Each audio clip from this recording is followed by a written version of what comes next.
Hi and welcome to the show. I'm your host Mavis Robinson, and I've got my co-host Captain here today, and we're really happy today to welcome Bourne resident and caretaker at the Patuxent Museum Complex, John Dumais. Jonathan, thanks for being here. Thanks for having me. I really appreciate it. So, you know, at the Bourne Historical Society, you're a recent caretaker. How long have you been in the job? Well, I just started in November, just enough to get used to the fall, and so been there ever since, and since then gotten well acquainted and used to the grounds and the buildings and a lot of the people who visit the property. Well, I have to say, you know, I know it just seems like, I know the fall wasn't that long ago, especially since it still seems like winter now, but you've really had an impact. I mean, the property is looking great. It's, you know, you've gotten some projects done over the winter. Mm-hmm. It's, you know, it's looking cleaned up and raked, and it's, you know, we're not even a month away from opening day. Mm-hmm. So thank you so far for what you've been doing over there. Well, thank you. I appreciate it. Well, but let's get to know the man behind the job, and what brought you to Bourne? Well, really the job. Okay. So actually a park ranger on the canal with the Army Corps of Engineers. Mm-hmm. So that's primarily what brought me to town, and however I had other stuff that brought me as well, but you know, really the job is what brought me here. So that's such a park ranger with the Army Corps of Engineers. It feels like that's like one of those jobs that's, you know, sounds so cool. How do you even begin to get into it? Did you know that that's what you wanted to do? Sure, yep. So I'm actually originally from Westport, okay. And I would work at Horseneck Beach State Park when I was a young guy, and I thought it interesting that people would actually make a career out of working in a park, and so I said I might try and pursue that, and sure enough, I actually went to school at Unity College in Unity, Maine. In Maine, yeah, mm-hmm. Okay. Yep. And I majored in park management, and so was very instrumental in getting a job with the Army Corps. I'm actually very fortunate. I knew that I wanted to work for the Army Corps, and I'm a little embarrassed to say I didn't really know the extent of the canal project until I started working for them. Yeah.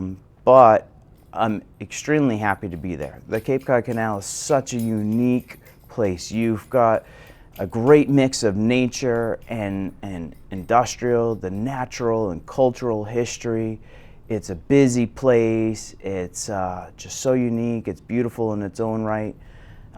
So I really, really enjoy working down on the canal. And so when you say you didn't really understand the extent of the project, like fill us in on some of the things that maybe took you by surprise, because we probably think what you thought before you started working there. So sure. Yeah, well, first of all, I thought it was a river. Those bridges cross the river. Yeah, yeah. So I always wondered, why would they put these bridges over these rivers? You know, that's a big bridge for that.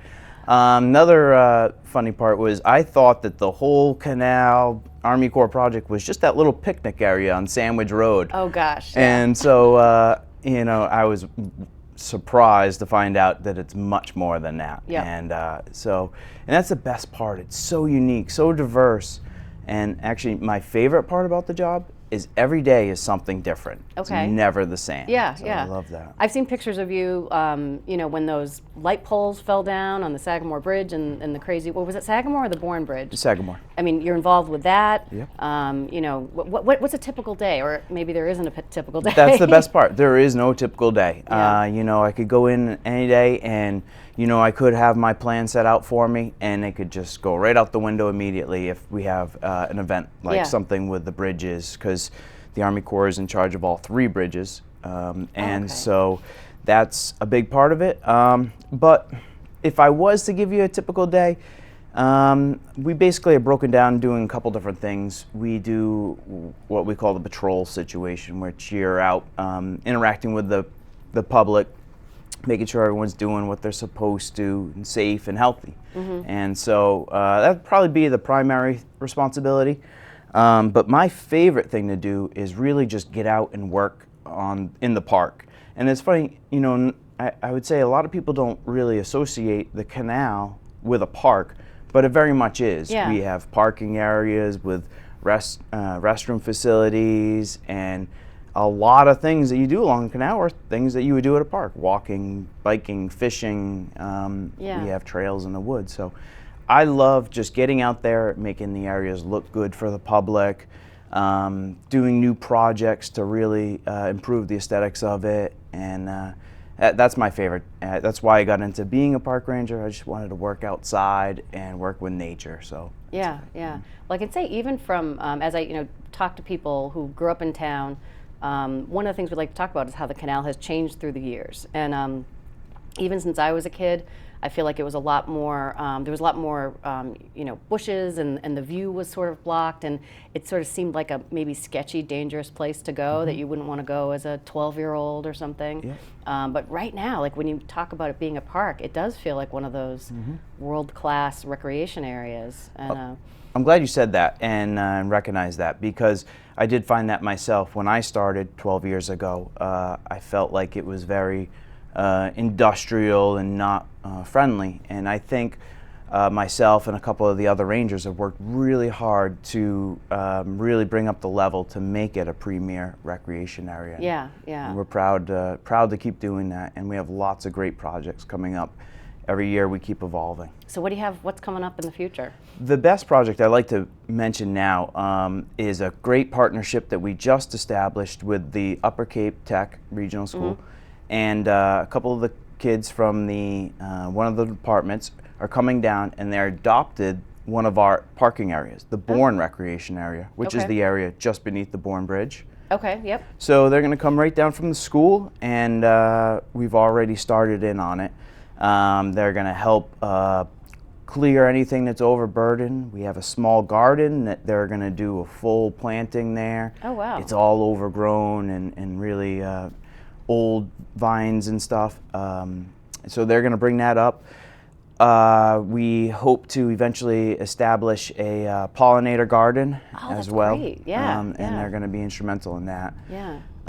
Overall maintenance, but they're really proud to be doing it as well, because I believe, and don't quote me on this, they had won a national award for like a landscape design thing, and they're really hoping to keep that going. And so they're using this as a great canvas to do some great work, and we benefit by having these nice young fresh minds out there. Yeah. So it's a great win-win relationship that we're really psyched about. That's right excellent. Wow. Now, how did that ever come to be? Is it just, people in the community rubbing elbows and talking, or is it a formal process? Sure.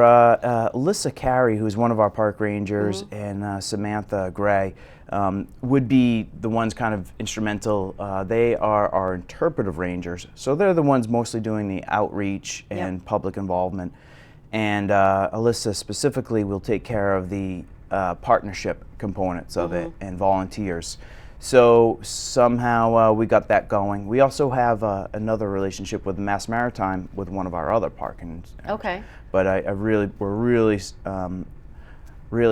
psyched to get going on this Upper Cape Tech relationship. Yeah, that's really cool. Yeah. That's great. Yep. I know that the Upper Cape school was very active and instrumental in helping the Bourne Historical Society get our salt works built. Okay. We did the research and the history there, but it really was the teachers and the kids from the Upper Cape during that time that really, cut the wood and made it happen. Sure. So that's awesome. We're going to have to grab them and so you can bring them back over. I know. Yeah, we have a little fixing up to do with that. Yeah. I'll be happy to spearhead that one and help lead these guys, because again, it's great for them as well to get this experience going into college. They're way ahead of anybody, having prior experience, to then go through, get a degree in something, and then come out and have all this extra stuff on their resume already. They're way ahead of the game. Yeah. So it's a great thing. That's great. That's awesome. That's like definitely a win-win. So we talked about, your work as a park ranger, but you're also, as I said in the beginning of the show, the caretaker at Uptuxet. Yep. And those two roles seem like they're perfectly suited, perfectly complementary for each other. Sure. What have you seen? At the beginning, you mentioned you'd like to see the different visitors that are coming to Uptuxet. It's closed for the season, so what kind of activity do you see there in the off season? Sure. Well, first, I just would like to say I really appreciate the Historical Society for allowing me to take the caretaker position. I'm very proud and grateful for that. So it's been nice, but mostly dog walkers and just people walking. there are the regulars, so of getting to know all those folks, and they've all met my dog Tug. Yep. He's helped introduce me to everybody as he runs out of the house sometimes. But he will hopefully be a great mascot along with Captain on the property. Yep, they get along pretty well. Yep. You know, but I've also encountered many others. I had a gentleman who was actually on his own little history tour, and he had come down from Plymouth, right through the Plymouth Rock thing, and sort of found out about a trading post. And so he wanted to come down and get eyes on it himself, and he was really excited about his history, and he was a younger fellow as well. And so we got going, and we talked for a while, and then finally we said, all right, we got to get back to what we're doing here, you know. And he carried on. He was actually going down into Grey Gables and carrying on his own history tour. So we do see all kinds of folks, and it's really a unique property for that. It is open and accessible for most people most of the time, and it actually makes for a great place because you get a little mix of woods and a beautiful property with access down to the canal where you can also continue recreation, and so you can get down on the roads until the winds blow you back up into the woods, and then you can kind of make your way back. So a lot of people do a little loop system through the trails. Yeah, that regular, if it's too windy, I'm going through the woods. If it's not, yep, definitely. Yep. Wow. So does it feel isolated being out there? Well, the winter, I never didn't see anybody. Okay. There's always somebody there, which is nice, and you don't feel alone. But yeah, I always had, plenty of privacy, and no, I like it. Kind of grew up in the woods anyway, so it's similar to that. I'm used to that, and it's been nice. I have a couple kids, and they just really love the property, playing in the sandpit. In fact, we just found 3 bags of eye patches and the bubbles left over from last year's Pirate Festival. I love that. I love that. We're still digging treasure out, so there's a lot of great things. That's one of my favorite things that we for the Pirate Festival. We fill up that, or the pirates bury their treasure in that sand pit. And we do have kids throughout the year come, and they're digging and digging and digging, and you think eventually they'd get to the last thing, but inevitably that's fun that the kids found something. And it is important to remember that we're almost a month away from this year's Pirate Festival. I know. And we're really looking forward to it. Yeah. It's going to be my first exposure to a big event on the property. Yep. The kids can't wait. Awesome. I kind of joke with them, it's going to be funny to wake up one morning and have 100 pirates walking around your backyard, Yeah, so. Pirate Festival is one of the most fun events. It's just, it's so light. It's like, everybody's, grown-ups and children alike are dressed in costumes and, running around with the swords, and the cannons go off. The captain is not a fan of the cannons. And I think this year we're even looking at like a special guest. We're going to try to do like a pirate/mermaid festival. So we're adding some mermaid tales to that, which I think will be pretty exciting as well. So that'll be fantastic. So that's nice. So the kids are having fun. They are, yeah, very much so.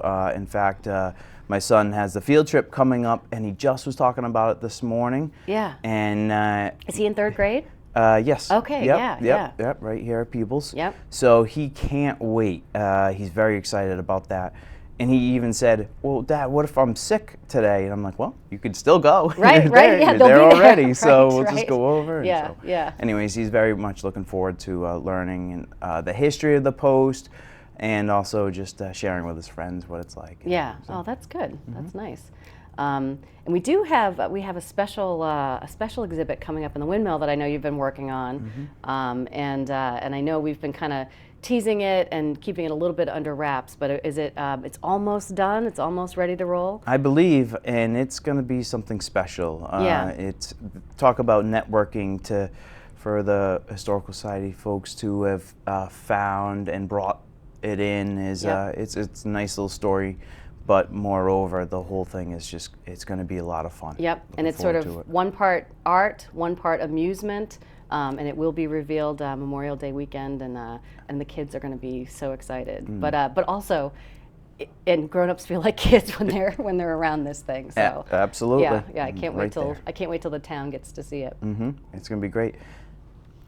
So any surprises about living in that house? Anything you want to share about something you didn't expect? Yeah, you know, it's such a unique property, and honestly, you know, again, being in the area for 12 years, working on the canal for 20 years, 12 years, I didn't even know the house was there. Yeah. So it doesn't really, and attending the pirate festivals and strawberry festivals, I just really didn't recognize the house. So it's such a unique property. You know, from what I've learned thus far, I understand it had a direct role to the original canal and was the postmaster's house, for what I understand. Between, you know, built in the 20s, late 20s. And so in being there, I try and imagine what it would be like for how the house was utilized. You know, Yeah. Maybe there was an office space downstairs, and maybe they, you know, did sleep there because they needed to be on duty 24/7. You know, but there's probably a lot of stuff going on with that. So it's got a unique story. And then one of the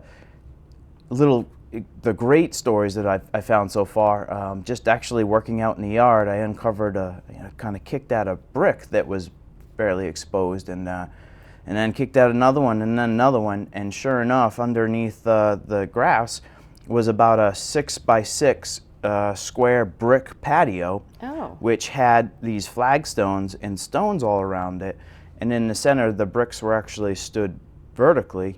And so my thought was it was a flagpole. They had a flagpole there one day, and you know, probably raised the flag as it had to do with an actual business, and you know, maybe even the government installation, if maybe, you know. So I think that's pretty neat. And so I left it uncovered. Welcome people to kind of stop in, and if anyone ever has photos of what it may have looked like, I would love to see. Oh gosh, that'd be great, getting old pictures. Yeah. So there's some more bricks actually on the other side of the house that I have sort of been looking at. Not ready to uncover those yet, but there's lots of stories around the property. I keep finding all kinds of stuff. There's in the house itself,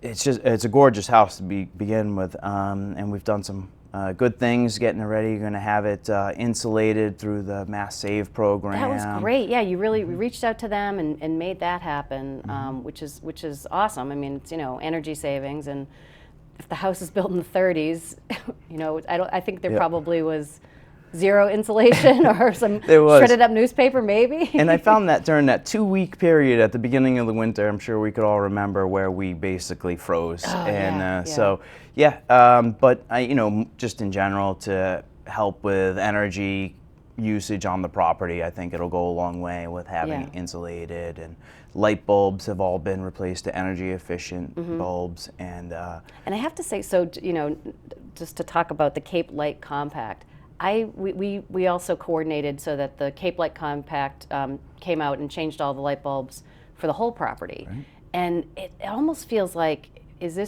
how is this true? Like they basically came out, did the labor, gave us free light bulbs, and changed us all to those LED light bulbs, which would have cost, you know, hundreds, if not $1,000 for the full 5 buildings on the property. And they were just, you know, quick and polite and nice, and they made it happen. You know, so how did you ever know about that program? Well, I had done it at the previous house I had stayed at, and I was just blown away, like you said, about the what they do for you and what you receive, and you know, it's a great win-win project. I love win-wins. It almost feels like it's too good to be true. Like, right. What's the catch? Absolutely. You're kind of waiting for that hook, you know. And in this case, I mean, it was even more too good to be true. I'd say it was about $1,500 worth of work that they were going to put in with the light bulbs, insulation, etc., all in this house, all for free, $0 to the Historical Society. And so I think that's pretty amazing. Again, it's going to go a long way towards our footprint, you know, minimizing that, and also benefiting the folks who use it and live in the property. For the current and future caretakers. Absolutely, So it's a great program. Very proud of, you know. Definitely. All right, I have a controversial topic. Are you ready? I am. Bring it. This is one the captain wanted me to ask earlier, but we got to talk about dog poop. Okay. Oh yeah. It's a huge topic on Bourne residents along the canal and on the property. And it feels like one of those things that, like, polite society used to, back in the 70s, your dog would just be in the woods and nobody would care. But it feels like the last couple of years there's been this, like, real increase of those little plastic bags just sitting all along the canal. Yeah. What's the core thinking about it, or? Sure. It's a very unique situation to deal with. We would only hope that dog walkers would take the responsibility to take care of their pets. Like he wanted to hear the answer to this one, because we apparently. always pick up his. And so I think, really the responsibility should be on the dog walkers. You should be using your own bags. You should be picking up after your pets and disposing of it in the proper places. Right.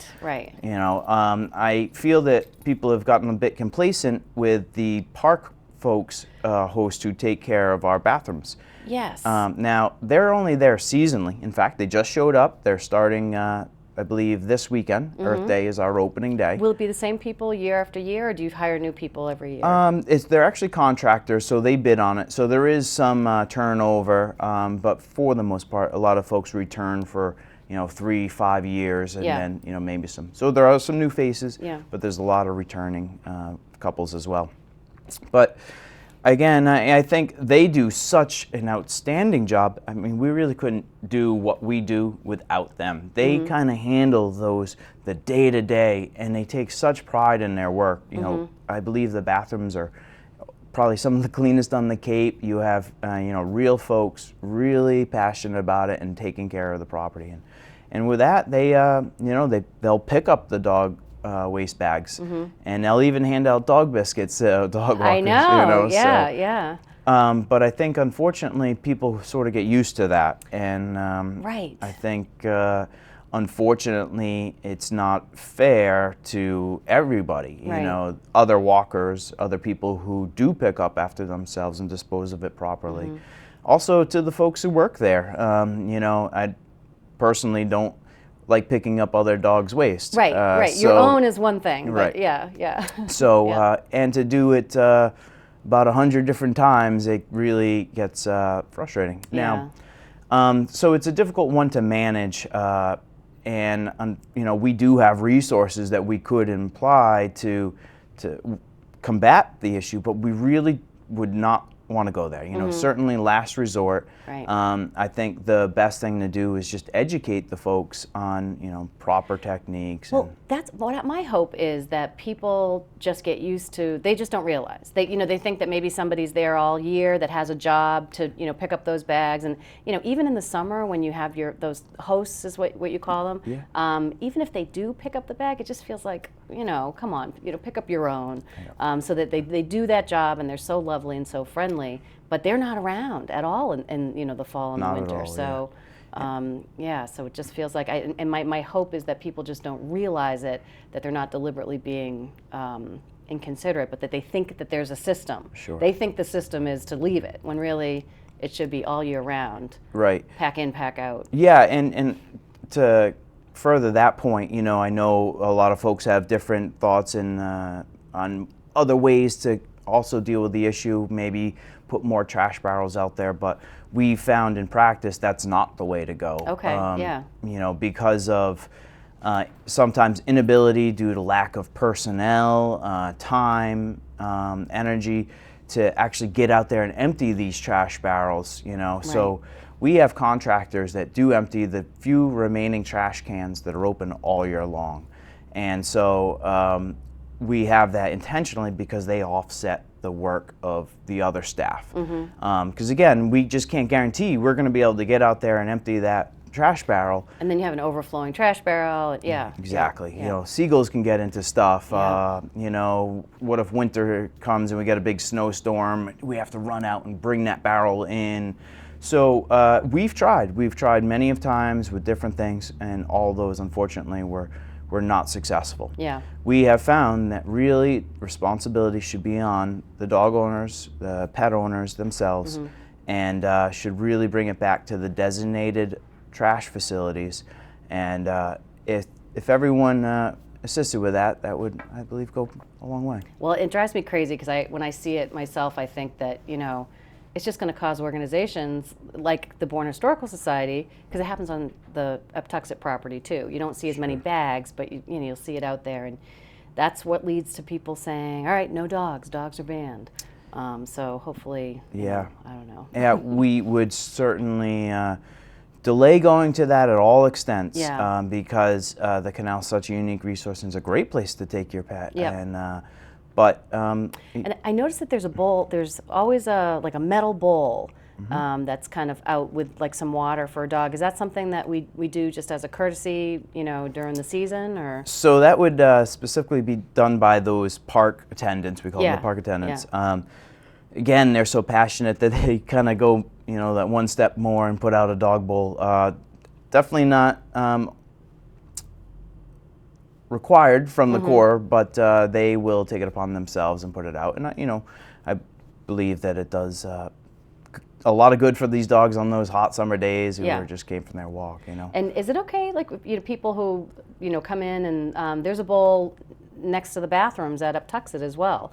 Do you have you know customers or dog walkers just coming off the canal just for a drink of water, and is that, you know, are you cool with that? Yeah, absolutely, Okay. absolutely. Yeah. Yep, I think that's totally fine. You know, I think, I mean, my vision is that they're shared properties. You know, they're both for the public enjoyment, and so I have no problem with the spillover on that myself. Yeah, yeah. Oh, good.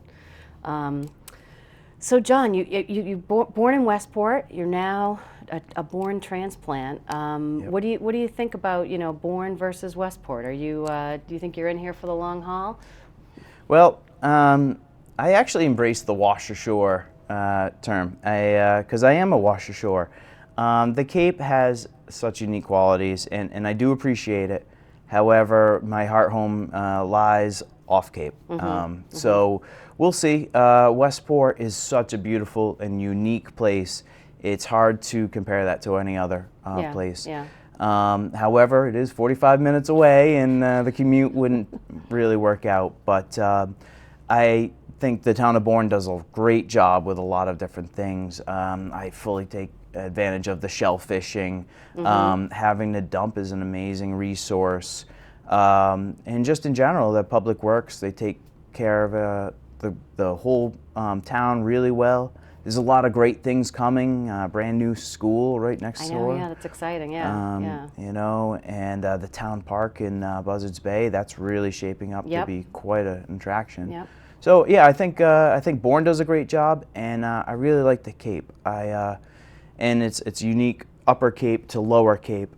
It's amazingly diverse, you know, and so it's nice to get down there as well and enjoy. Well, I'll say, as a Bourne resident, I'm happy to have you watching out for us on the Cape Cod Canal Park, and as a member of the Bourne Historical Society, we're so thrilled to have you on board as our caretaker, and you're doing a great job, and really look forward to what you bring in the future. So thank you. Yeah, thank you. I appreciate it. Really looking forward to the upcoming season, and so far, I think things have gotten contagious. I think a little hard work has gone a long way, and I think people are jumping on board, so I can only hope people come out and we keep the ball rolling. All right, excellent. Well, thank you, John, for being here today, and thanks for joining us on A Window to Bourne, and I'll see you next time.